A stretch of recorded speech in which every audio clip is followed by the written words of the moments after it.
10ல் 1 பங்கை கொண்டு ஆலயத்துக்கு கொடுன்னு சொன்னா நம்ம கொடுக்கிறோமா? முறுமுறுத்துட்டே கொடுக்கிறோம் இல்லையா? இல்ல முறுமுறுத்துட்டே கொடுக்கிறோமா? இல்ல. சந்தோஷத்தோட கலிகூர்ந்து உற்சாகமாய் நீங்க விதைக்கிறீங்க இல்லையா?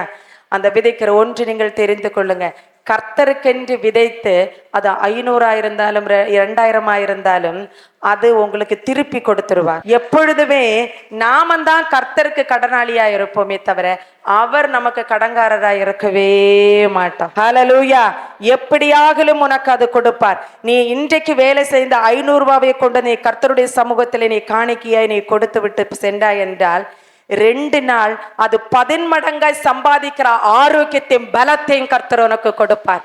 இல்லை என்றால் 2 நாள் வேலை செய்கிற அந்த ஆரோக்கியத்தை அவர் எடுத்து விடுவார். நீ 500 ரூபா கொடுக்கறதுக்கு நீ யோசிச்சா என்றாய் 2 நாள் நோய்வாய்ப்பட்டு அந்த வருமானமே நின்று போய்விடும்.